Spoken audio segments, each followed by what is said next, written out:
नमस्कार बंधुरा तुम्हारे सकल के स्वागत जानाई अर्पितार रान्नाघरे। आज के तुम्हारे साथे आरेकटा अन्य रकमेर भिडियो शेयर करछि।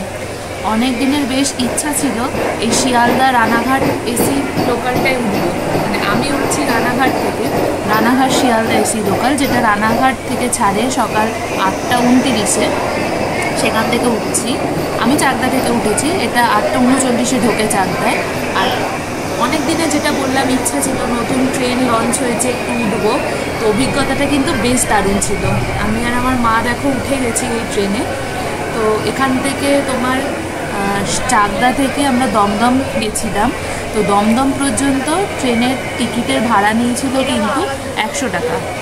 আর ফেরত আসার সময়ও একইভাবে আমরা শিয়ালদা থেকে উঠেছিলাম, শিয়ালদা থেকে চাকদা এসেছিলাম, যেটার ভাড়া নিয়েছিল 105 টাকা করে।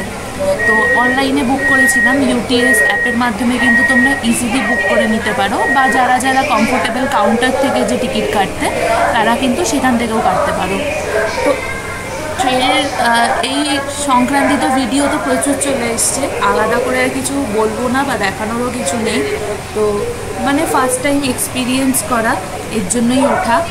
এবার খুব কমফোর্টেবল ছিল কিন্তু জার্নিটা। আমরা রবিবার দিন গিয়েছিলাম এই ট্রেনে। অন্য দিন শুনেছি সাধারণত এসি লোকালে খুব ভিড় হচ্ছে, তবে রবিবার দেখতেই পাচ্ছ যেহেতু লোকাল প্যাসেঞ্জারের সেদিন চাপটা কম থাকে, ট্রেনটা কিন্তু অনেকটাই খালি ছিল। নাহলে সাধারণত অন্য দিনে অফিস টাইমে যেহেতু এই ট্রেনটা দেওয়া হয়েছে, বেশ ভিড় কিন্তু থাকে।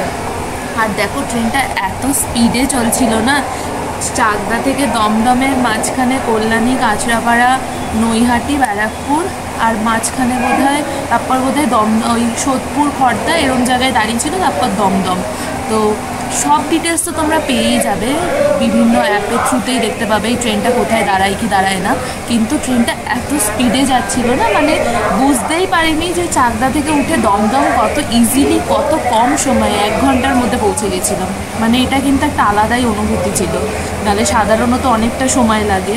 আর তার থেকেও ভালো ভিতরটা এসি, সিটগুলো কিন্তু বেশ কমফোর্টেবল, বড় বড় ছিল সিটগুলো, নর্মাল লোকাল ট্রেনের মতনই।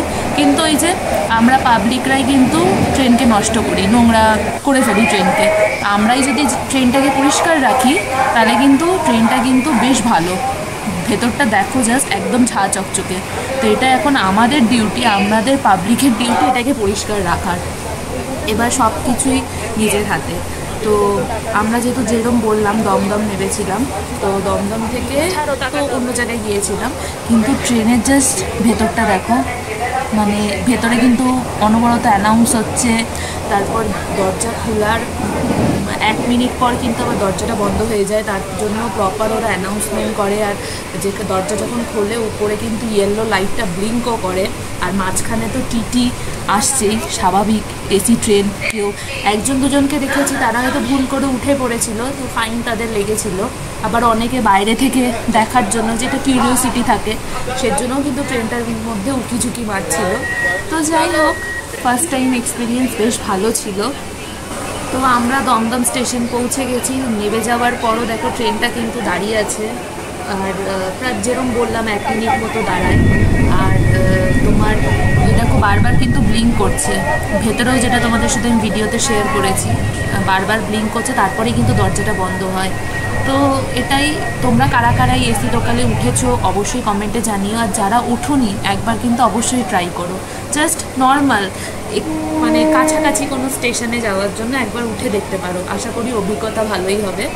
তো এরম তো শুনছি আরও অনেক এসি লোকাল এখন ইন্ট্রোডিউস হবে, হোক, এটাই বলবো। ভিডিওটা ভালো লাগলে ভিডিওটাকে অবশ্যই লাইক করো, শেয়ার করো, সাবস্ক্রাইব করে দিও আমার চ্যানেলটা। চলো টাটা।